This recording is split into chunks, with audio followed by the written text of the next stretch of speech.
preparado en relación a la situación crítica que atraviesa nuestro país. Y para eso estamos con el ex canciller Miguel Ángel Rodríguez Mackey, que como siempre agradezco su presencia en Al Vuelo. Miguel Ángel, ¿cómo estás? Bienvenido. Raúl, buenas tardes. Muchas gracias por Bueno, la invitación. ¿Ah? a ti por aceptarla, como siempre. ¿Cuál es tu primera impresión luego de leer, de conocer este informe de Amnistía Internacional que luego de 2 meses de investigaciones que se extendieron hasta 4 provincias de nuestro país, llega a conclusiones realmente muy duras en contra del desempeño tanto del Ejército como de la Policía Nacional en el intento de controlar las protestas a nivel nacional? Bueno, fíjate, tú sabes que mi impresión de todos los mecanismos investigativos internacionales recientes, y digo recientes, los últimos 25 años, no han sido nada buenos para las Fuerzas Armadas del Perú, incluido el proceso, la etapa que tuvimos con el terrorismo de Sendero Luminoso y el movimiento revolucionario Tupac Amaru.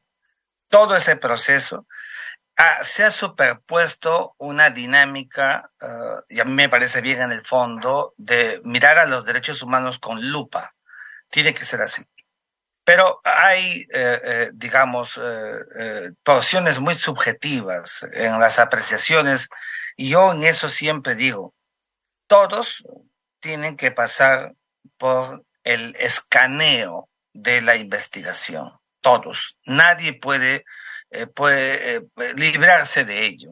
Pero Sí. tenemos que ser muy objetivos, tenemos que ser muy claros. Lo Ujú. último que acaba de haber, estos últimos en fin, tiempos en el país, nos preocupa y mucho, es verdad. Creo que la fase investigativa debe ser de carácter personalizado para poder determinar imputaciones. O sea, para no generalizar y hablar de la policía y las Sí, Fuerzas Armadas, sino de sí, ciertos efectivos. sí, porque el derecho penal contemporáneo, gracias al Estatuto de Roma del año 1998, del cual el Perú es parte, ha desarrollado mucho la responsabilidad individual. Raúl, tú lo conoces, lo sabes. Sí. Y tenemos que estar en ese ámbito, en ese marco. Seguramente que de los muertos que han habido, hay algunos casos muy individualizados que tendrán que determinar si hay responsabilidad punitiva, que les caiga todo el peso de la ley como De acuerdo. corresponde. Ahora, estamos hablando de cerca de 60 muertos. ¿Eso no podría calificar como una política de Estado?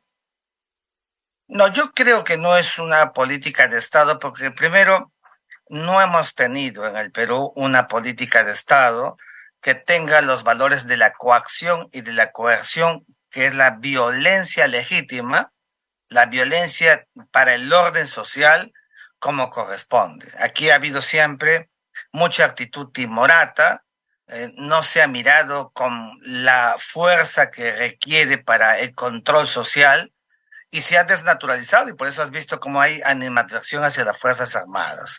Pero ojalá que hubiera una política de Estado, pero una política de Estado que vaya de la mano con el aparato coactivo y coercitivo y con la defensa de los derechos humanos, si Y con no, la ley, por supuesto. Yo lo con digo la porque ley. escuchándote cómo, digamos, describes la situación ideal, pensaba, por ejemplo, en las manifestaciones que se están registrando en París en contra del cambio de la situación pensionaria, en contra del gobierno de Macron. Y claro, se incendian autos en medio de París. Las imágenes son, pues, bastante impresionantes, pero no se producen muertes en esas manifestaciones. La policía tiene una actitud distinta, represiva también, trata de controlar esas manifestaciones, las controla y luego los violentos son detenidos y encarcelados. No se Yo, registran muertes. yo creo que las circunstancias son completamente distintas.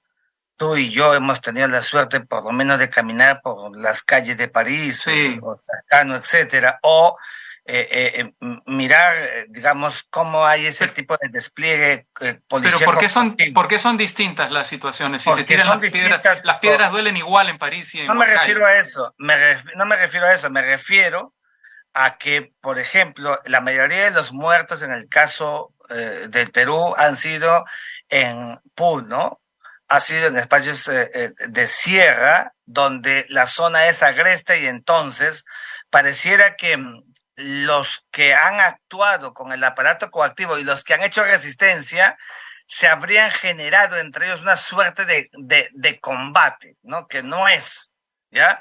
Entonces, esa circunstancia puede haber llevado, y no justifico, ¿no es cierto?, a que explique la razón que tú señalas de por qué hay muertes en el Perú y por qué no hay en otros países. Pero hemos visto También el video, puede ser, pero hemos visto los videos de IDL Reporteros. Los videos de IDL sí, Reporteros son bastante explícitos.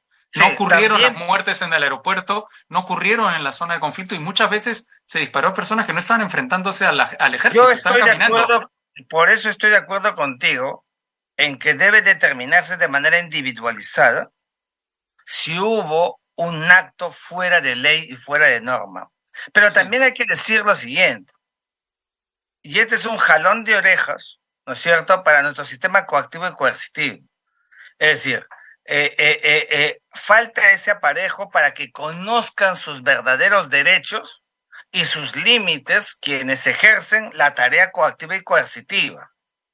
Porque entonces allí es donde cuando no se conoce el límite, se producen estas circunstancias que hoy estamos evidenciando.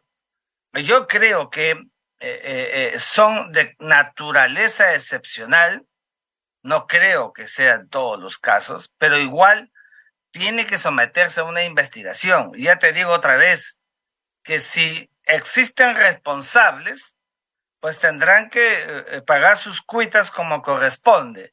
A los que tengan responsabilidad inmediata, los actos por ejecución, y a los que puedan tener responsabilidad inmediata porque quizás hayan podido hasta disponer, mandar que se haga también.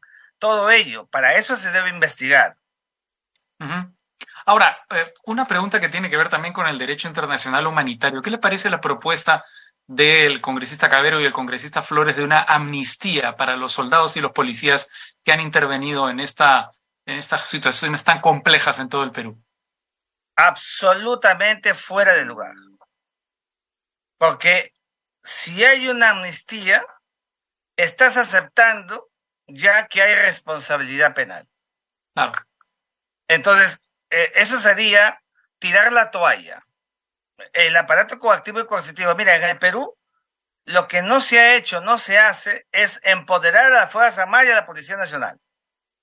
Entonces, con procesos como los que estamos viendo, vas a amnistiar, vamos a debilitar a las Fuerzas Armadas y no van a querer ni siquiera salir a las calles o salir en los actos que se les encargue para justamente velar por el orden social. No es una medida, a mi juicio, valorada, pensada, meditada, y tenemos que tener mucho cuidado. Ni amnistías, ni nada que se le parezca, porque eso supondría a priori una carga de responsabilidad que todavía tiene que investigarse. Uh-huh. Muy bien, Miguel Ángel Rodríguez Macay, como siempre, muchísimas gracias por tu participación en Al Vuelo, siempre con conceptos muy claros. Un gusto.